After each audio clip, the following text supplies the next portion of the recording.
You're just back from a big sort of Arctic swing. What were you doing in Norway, and where did you go after that? Yeah, so I was on a ship with Abercrombie and Kent. I was the photo coach, and we went from Svalbard, Greenland, and ended in Iceland. So it was a real, like you said, Arctic swing, and such diversity and amazing opportunity to see wildlife and the incredible scenery throughout all of those areas. It was amazing. What moments stand out?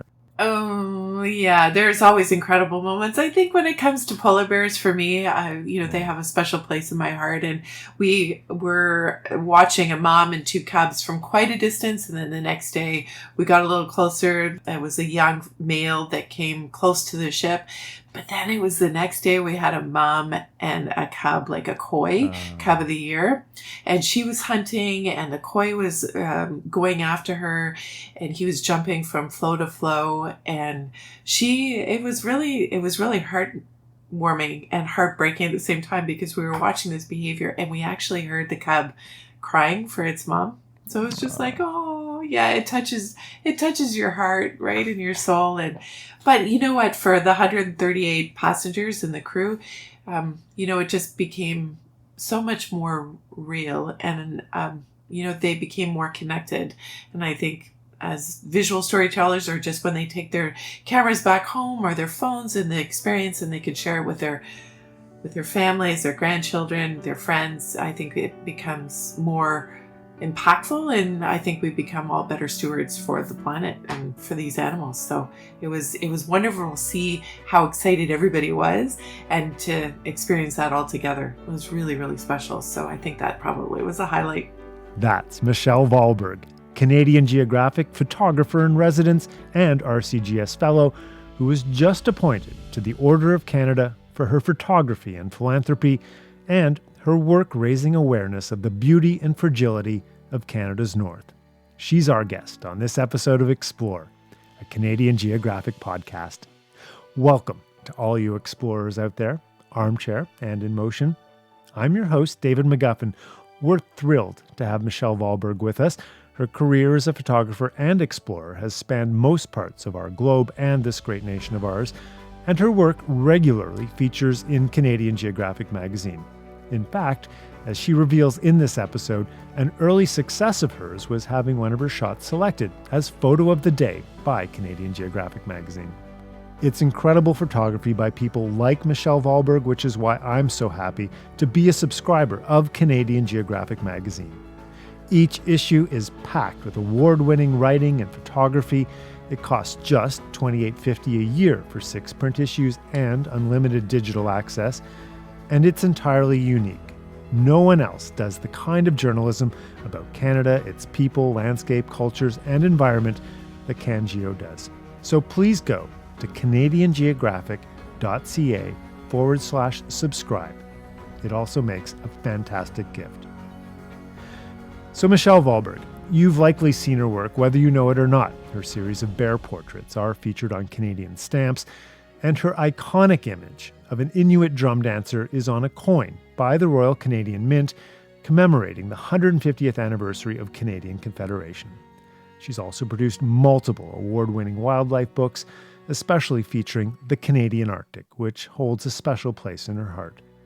It's home to the charity she set up, Project North, which donates hockey and sports gear to youth in remote Inuit and First Nations communities. We'll get into all of that in this conversation, so let's get to it. Michelle Valberg, welcome to the Explore podcast. Oh, thank you, David. It's so great to be here. Well, it's a real honor to have you here. And first of all, I want to start off by saying congratulations on your Order of Canada. What a deserving award that is for you. Oh, thank you. It's kind of overwhelming still. I don't think it's quite sunk in yet, but... Yeah, but I'm wondering where you were when you heard you got it. I actually heard a month before the announcement, and I was in Oslo, Norway, the day that it was announced officially. So it was really tough to not be home for it, but pretty exciting to be somewhere as far away as Oslo. I guess if you have any chance to be in Oslo going to Svalbard, I'll take it. But yeah, so I had known for a month, and it wasn't until I was there that it was officially announced. It was out in the open. Yeah, that's cool. When we have explorers on the podcast, I'm always curious about where they came from. So where was home for you? Where did you grow up? I grew up in Ottawa, and I've lived and stayed in Ottawa my entire career. So it's my home. Nice. Yeah. What did your parents do?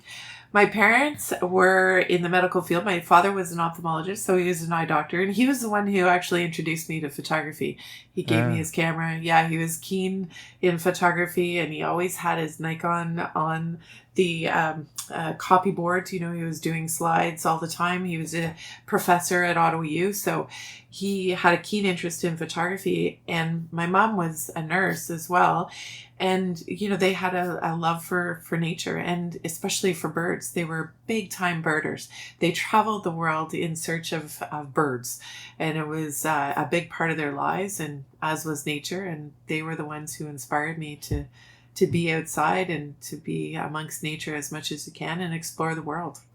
Ah, amazing. Do you remember what early trips that you took with them? Oh yeah, traveling all across Canada in a camper van, you know, one of those little fold out things. And yeah, we went as far west and as far east as you could go in Canada. And yeah, we traveled a number of different places. And yeah, it was just, I think that experience and being able to see Canada from east to west, not north with them, but, you know, to have that opportunity to see Canada, I think that is what inspired all of us to want to explore. I have two sisters and see more and experience more, because I think so many people travel to different places, which I do as well, and I absolutely love. But there's so much to Canada, so much to see and explore that, it made me much more aware of our own country and what we have to offer. Wow. So do you remember the moment you picked up a camera and started thinking seriously, like, this could be something I do for a living?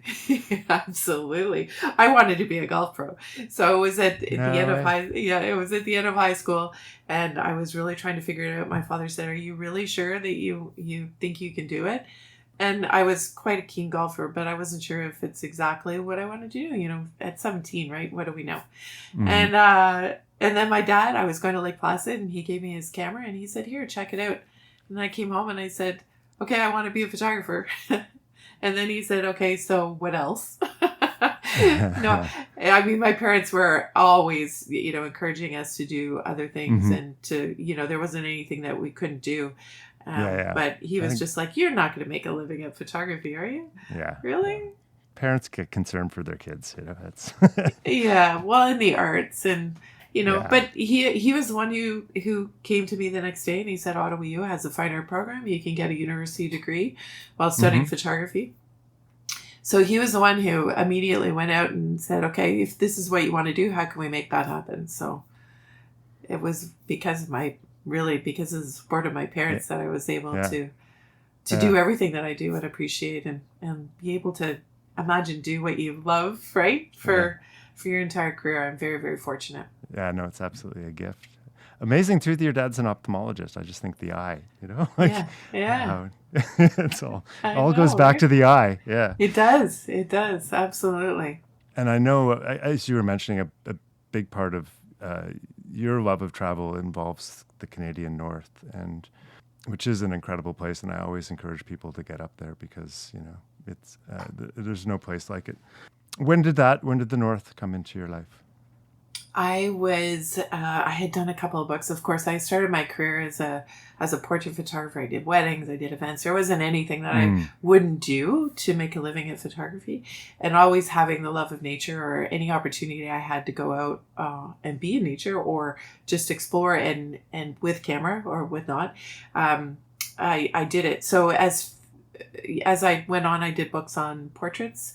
And I took a little bit of a break and got married and had a child. And then once he started to grow up, I was like, "Oh, you know what? Let's do something on Canada. Let's show the world what we have to offer." And slight conservation theme, you know, a very, you know, not in your face, kind of muted conservation theme. And I knew I had to photograph polar bears, and I knew I had to go up to Canada's Arctic. And then I made a phone call to David Reed, and I became great friends with him, and I had an opportunity to go up to Pond Inlet to the flow edge for the first time.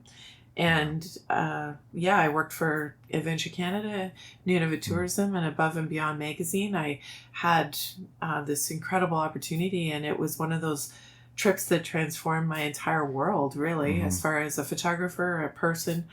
And I witnessed the Arctic, and I wanted to come back and tell the world and show what we have in Canada's Arctic, because as a Canadian, I also felt kind of somewhat embarrassed that I didn't realize and know what we had up in the Arctic. It wasn't flat, white, and cold, but and the people. So varied, yeah.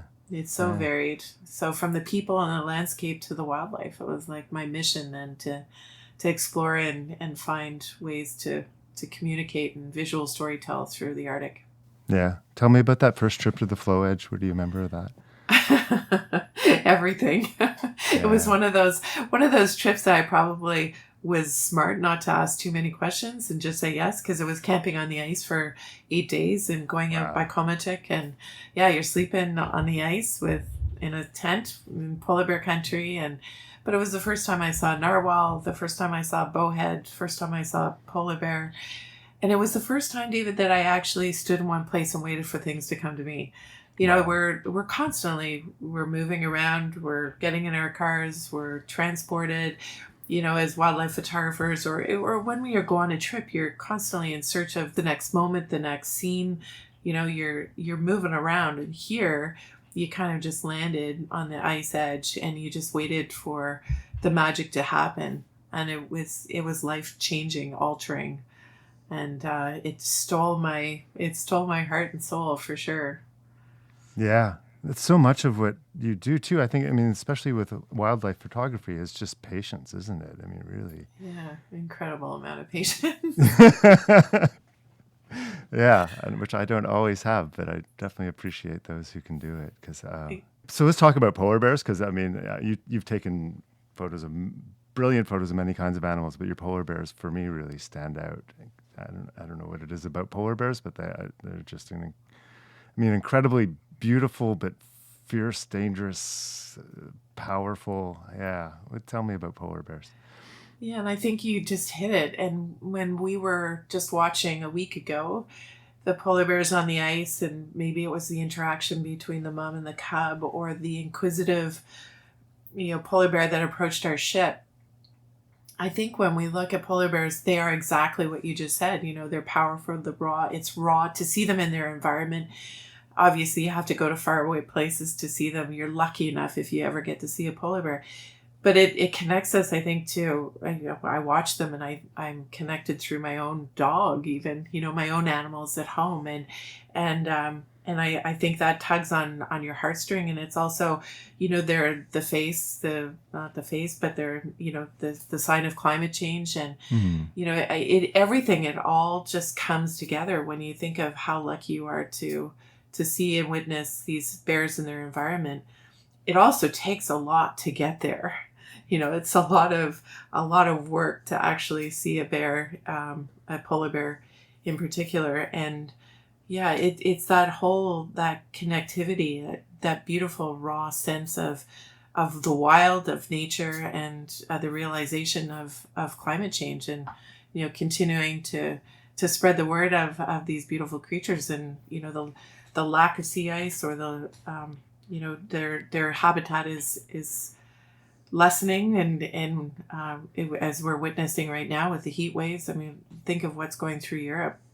And in our own city when we're experiencing heat waves. But when tarmacs are melting, can you imagine what the ice and the glaciers are doing? Yeah, you've been at this for a couple of decades now, at least, and so you've probably, you can see firsthand, return to places, and I'm sure see that difference, right? Yeah, and I'm not, I still find that I'm a newbie in the grand scheme, because it's only been about 15 years. But when you return back, and then I know from the people that I travel with that have been doing this a lot longer than me, when they say, we just went to the 14th of July glacier in Svalbard, and they were shocked because it had been years since they had seen it, but where the glacier was and where it is now, it's where they were walking, probably 5 years ago, you just can't walk anymore. So you hear it from them, from the Inuit that you travel with, and it's pretty remarkable to hear how much the glaciers are receding. Yeah. I'd love to talk a bit more about your relationship with the Inuit too, because I think definitely part of what got you awarded the Order of Canada was Project North and your work with Inuit youth up in northern Canada. And can you tell us a bit about that and what got you started on that? When I first went up to Pond Inlet and I went out to the flow edge, I was introduced to my Inuit guides, and I was so taken with their stories, their life, their culture, their traditions. But also I saw their absolute love of hockey. And when I went into the store, in the northern store, I saw, and this is 15 years ago, a 2-liter carton of milk sell for $18. Wow. Just the general cost of food. And then what they were playing with, the hockey sticks and, the old equipment. And anyway, I came back, and then I was traveling with Adventure Canada the next year. And I asked if I could gather some hockey equipment and bring it with us. And made a hockey drive in Ottawa using, a panel or a group of well-known Ottawans and celebrity leaders, the celebrities and community leaders. And we had so much success in this drive that we had too much equipment. And then that drove us to having to get a locker. And then it also started my relationship with Canadian North, First Air at the time. Right. So it was just one little aspect. I had an idea. I asked for help. I got help from the South, and then I got help from Adventure Canada, Canadian North. We were able to deliver. And then after that experience, I came back and I got a call from the NHLPA, the Players Association, wow. asking me to put in a grant application for hockey equipment. And then a couple of months later, I found out I got 50 brand new sets of hockey gear to deliver. And that's when I said, okay, let's make this an official project and make it a not-for-profit. And let's continue, because it just everything was working. Scotiabank came in, Diamond Storage came in, and it was one of those realizations that, it was something that people wanted to be a part of. It was supposed to be a small, easy idea. And then now, many years later, we've delivered hockey equipment to over 30 Inuit communities. We've also come south, and we went to Kamloops this year, Barrier Lake and Lennox Island. Nice. And we've delivered well over $1 million, probably $1.5 million in hockey equipment and soccer equipment. And we brought up the Stanley Cup with Scotiabank. Where did you take the Stanley Cup? We did a tour. We did it 3 times. We've been to Iqaluit and Kuujjuaq, but we also were able to bring up Lanny McDonald, Natalie Spooner, John LeClaire, Marty McSorley. So we had these amazing people, alumni from Scotiabank, and we went to 7 different communities within 3 days. So we went from Yellowknife all the way to Joe Haven, up to Resolute, I can't even remember anymore, to Pond Inlet, to Arctic Bay, and the communities came out and they greeted us with parades and built outdoor hockey rinks with an iceberg, a towering iceberg as the background, and the kids played hockey with Lanny and John, and it was just Mark Napier. It was crazy. And then we just community hopped with thanks to Canadian North and Scotiabank. And so when the communities saw the Stanley Cup coming, we were just like always taken with their response and how happy they were that we didn't forget them and we were a part of their community. So it was awesome. Mm-hmm. Yeah, so we'll be waiting for the first NHLer to come out of that program, because that's got to happen. Well, we did have a couple back in the day, but so we'll see. Stay tuned. I think we've got something exciting coming up. Awesome. Mm-hmm. And in terms of, I mean, you obviously, when you're up in the north, you work, as you mentioned, with Inuit guides. And are there people you work with on a regular basis? And what's that relationship like? Well, obviously, when you go out into the Arctic and you're on the floe edge and you're amongst the polar bears and other critters, and also just if you're on the ice, you need guidance from the Inuit. And I've met amazing people along the way that have become close friends. And from Mayu Peter, who is an Inuk legend and advocate, to Matthew, who's the jeweler, and Iqaluit, and to the guides that I've traveled with. It's really always remarkable and wonderful to spend time with them and to really understand and learn about how their life in the Arctic and how they've lived. And many of them, have been through the residential school system to, being born in an igloo to transferring to, a community and home. So it's a great learning experience as well. And I think it's important for all Canadians to understand and to be able to hear those stories. Is there a moment you remember where you're like, oh, these guys get this land so much more than I do? Like they're seeing things I'm just not seeing at all. Yeah, especially when you're in a whiteout situation and they're looking ahead and they're seeing the weather come in. They understand the weather patterns. They understand the importance of taking cover and the ice conditions. I mean, so much of it, we're so insignificant out there.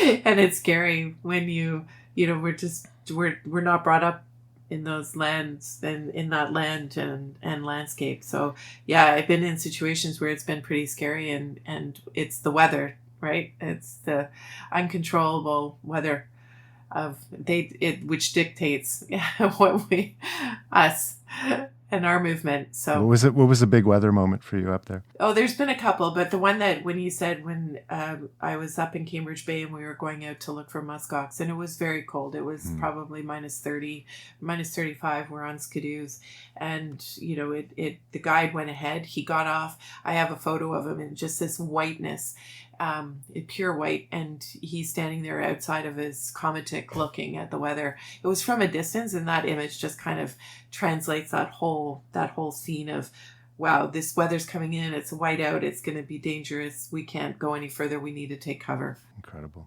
So I want to shift gears completely here, because I spent 6 years in East Africa with the CBC, and one of the joys of being in East Africa, I spent a lot of time in conflict zones, but I also got to spend a lot of time in parks, and the nature there is, I guess, beautiful in some ways as Canada, different, but the two places I felt most at home in the world, and I've traveled a lot, was East Africa and Canada. So what are places there that you remember and love? Probably the last time that I was there was just as the pandemic was hitting. So I was in Uganda and I went for the mountain gorillas. We were in Tanzania before, and then we had a secondary trip to Uganda. So when we returned, I'll never forget going into the airport and seeing people in hazmat suits and going, what? Because you're so out of touch when we were there. But yeah, walking with the gorillas is something that I had always wanted to do and was absolutely mind-blowing, especially when I was suffering from altitude sickness. Oh yeah. I had to climb. I think we went up to 9,300 feet. Wow. Because every time that we went closer to the family moved on. So it was a long trek to get to the gorilla family. Yeah. Oh, wow. Yeah. They're called mountain gorillas for a reason, I guess. Exactly. Yeah. And then as soon as we got there, the guy turned around and he said, all right, we're here. And then the skies opened up, the thunderstorm happened, and it was torrential downpour, and wanting to throw up. It was a very challenging shoot, let's just say. It was the full experience, yeah. Full experience, exactly. I got to see them in northern Rwanda, like years ago, 15 years ago, probably. Also stunning. And also just impressed with how little they cared about us. Like we're completely like, it's those guys again, and then went about their business, you know. Yeah, exactly. We had a blackback sitting there rolling, and then he would sit up and he would pick his nose and he would eat it. And he would stare at us. Yeah. One of the things just before I had a dream. And I had a silverback come and put his arm around me. And in my dream, you know, it was my dream to have a silverback touch me. But he sat there the entire hour that we were there. So I couldn't take a photo because this blackback. So the next day I went, okay, I'm gonna have a blackback, or I'm gonna have a silverback. I'm gonna have one of them. They're gonna touch me. I know it. Yeah. And then it didn't. But he did walk right by me. We had an eye-to-eye stare. He walked right by me and then shoved our friend. He just went up. Yeah, he just shoved her. Yeah. So somebody got touched. I'm not surprised you dreamed about them, because when you're with them, they're so much like us in so many ways. Like the connection there is incredible. Yeah.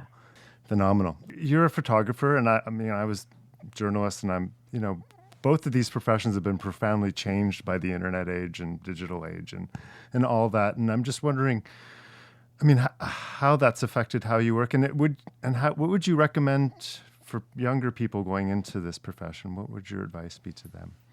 To be a wildlife photographer? Yeah, or photographer of any kind, Photographer of any kind. Yeah, work really, really hard. I mean, as with anything, it just because you have a camera, because you have an iPhone, doesn't make you a photographer.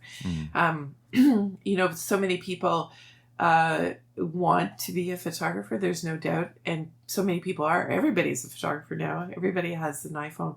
So it's how you stand out, and, you know, diving into your own special projects. It's one thing to make a living at photography, but I think as visual storytellers, we have an amazing opportunity to share and to develop those special projects that take you outside of the monetary part of photography, finding those special projects that will make you stand out, and being highly visible on social, on websites, anywhere you can.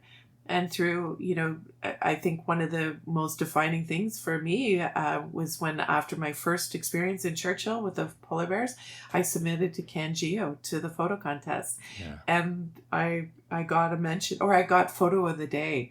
And I was like, wow, you know, and to submit. And when you have these people looking at your photos, and whether it's good or bad, sometimes it's not always good or what you think, because we are so emotionally connected to our own images, and understanding what people are reacting to and what kind of images those are. So entering contests, getting your name out there as much as possible, and working really hard at it. You know, just I live and breathe photography, and 35 plus years in, I'm still learning and developing my style and learning from other people. And as the digital age, like you said, continues to grow and change and develop, you know, you have to go along with it and learn along with it. And it's forever. You know, these new cameras, I switched over to mirrorless 4 years ago, and, you know, it's still changing and adapting.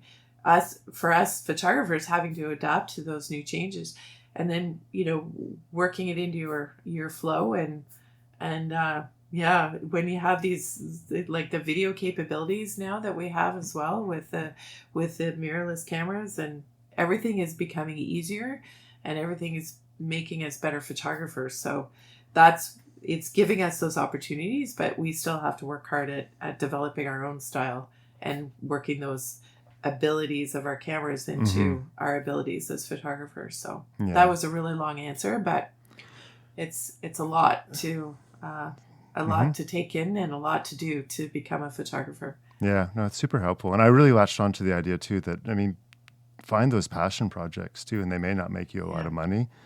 There's ways to make money, but also definitely find those passion projects. Yeah, it makes such a difference. Yeah. So, do you have a darkroom, Stuart? Do you miss the darkroom? No. You know why? Those chemicals. Yeah. But I also, because I spend so much time in the darkroom, as you know, that there's nothing better than, developing, stopping and fixing. And, those smells were quite something. But I apply like the dodging, the burning, the contrast as I did in the dark room to my light room. Yeah. So you have so much more capability and ability with digital, with digital editing. And that is a huge part. Taking a photo is one thing, but it's also post-production that I fought for since the very beginning. From the very, very start of digital photography, I realized how important the post-processing was, just as it was for photography in the darkroom, or darkroom photography, or film photography, right? Half the process was taking the film, the next was developing and printing. And now we have the capability of doing it ourselves and taking that control. And that can also define your work as well and your style. So it's important to follow through with the post-production, because if you're not, you're going to be left way behind. Yeah. So yes and no. And you are, as you mentioned, the photographer in residence for the Royal Canadian Geographical Society. And what does that involve for you? Oh, just what an honor. I mean, it's a real honor for me. Just being a spokesperson for the magazine and for the RCGS. I am a fellow as well. Mm-hmm. And it's really important, I think, as the explorers in residence. And when you think of the opportunity that you have to, it's not only what I can do for the magazine, but what the magazine does for me. And to have that title is really an honor and something that I take very seriously. And any way that we can give and take with each other is super important. I think that whole connectivity and that bringing all those people together to give awareness to what it is that we're doing, mm-hmm. that's always important as well. So, I think in this world, we need all that connectivity that we can get to balance and to, weigh on each other as well, and a give and take situation. So it's a wonderful honor and something I'm very proud of. Yeah, no, I think we all feel very lucky to have you in the mix. So you're always on the road. So what's your next trip? I'm going to the Arctic. I'm going to Canada's Arctic. I'm so excited. On August 22nd, I'm with A&K again. We're doing the Northwest Passage. But nice. Yeah, we start in Montreal. We fly up to Greenland. We do a few communities up there. We cross over and we do Nunavut, Northwest Territories, Yukon, and nice. we end in Alaska. So it'll be 3.5 weeks. And it is going to be, I guess, 3 years since I was there. So I'm so excited about going back. And as soon as we cross over, because there's a lot of Americans that we travel with, and as soon as we cross over into Canada, I'm like, yeah, we're in Canada. I was so proud to explore and see hopefully we'll be able to visit communities, and that COVID will allow us to do that. And I'm so excited, if you can tell. Yeah, I can, getting a little hint of it. Yeah. Well, and it's a true passage, and it's quite the journey. It's quite the journey for sure. Mm-hmm. Yeah, no, amazing that we're doing that with cruise ships now, if you consider what Franklin went through and everything else. Yeah. And in the comfort of, kidding. Comfort of these beautiful ships. And a question I ask everyone who comes on this show is, what is your favorite place in Canada, favorite spot? And could you describe that for us? Oh, that's so hard. I know. Everyone says that too. So hard. Yeah. One of my favorites is, and we haven't talked about it, and I do spend some time in the Great Bear Rainforest in British Columbia. It's only one of my favorites, though. Can't say I'm terrible at ever saying that I have a favorite of anything. Okay, let's just go with the Great Bear Rainforest. Just describe that, because that's not a place we've discussed on the podcast ever. Oh, that's awesome. Yeah, it's up in northern British Columbia, and I am going there in the end of September, so I'm home only for 10 days after the Arctic, and I get to go back to the Great Bear Rainforest, which I also haven't been to in the last 3 years. And it is so abundant with the scenery. You have the spirit bear, the Kermode bear, you have black bears, grizzly bears, you have orcas, humpbacks, dolphins, seals. You have eagles galore. I mean, it's so abundant with wildlife. It's almost like an Africa trip where you're overwhelmed all the time. And when you don't have an animal in front of you, you're like, oh, okay, now I can breathe. It's so extraordinary and full of diversity and such a special place. And I go for the spirit bear, but there are so many other places and parts of the Great Bear Rainforest that are special. And sometimes it is a rainforest, so you spend a lot of the time in the rain, but it makes for some pretty incredible photographs. So is that fly-in? Like, where is that exactly? So we fly up to Terrace, and we will end back in Terrace as well. Some of the other times that we fly up to Terrace and then we end in Bella Bella.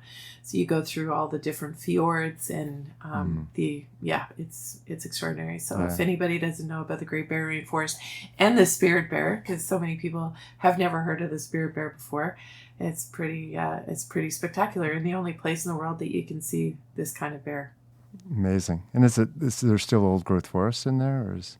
Yeah, and all the old man's beard, they call it, and the lichen that are falling off of the trees, or the moss that's growing, and the old trees, and the fjords are just aligned with so much biodiversity. It's crazy. Yeah. That sounds lovely. Well, listen, Michelle Valberg, thank you so much for coming on the Explore podcast. It's been a real pleasure. Thank you, David. Nice to meet you. I will look forward to meeting you in person. Yeah, when that hopefully all happening soon. Yeah. So yeah. Great. Yeah. Thanks, Michelle. Thank you so much. And thanks to all of you for listening. If you enjoyed this episode and this podcast, can you do us a big favor and give us a really glowing review and a 5-star rating on Apple Podcasts, Spotify, or wherever you listen? I know that sounds like a bold ask, but the way the algorithm works in podcasting, it's the single best way to ensure these interviews reach as wide an audience as possible. So thank you very much. It does make a difference. And be sure to subscribe so you don't miss future episodes. We'll be back again in 2 weeks. Until then, when we'll explore again, I'm David McGuffin. I think right now we're enjoying very much looking back at the Earth, and it's just a fantastic experience, and I just can't wait to get back and start telling people. We left Simpson about June the 10th with the fur brigade, consisting of a number of yacht boats, each manned by 10 voyageurs. For us Inuit, it means that Inuit oral history is very strong. And we flew low over every inch of the country that could be. We were hoping that he would fire at us. Oh, I guess 160 dives or so. We had shrimp, fish swimming around outside. We had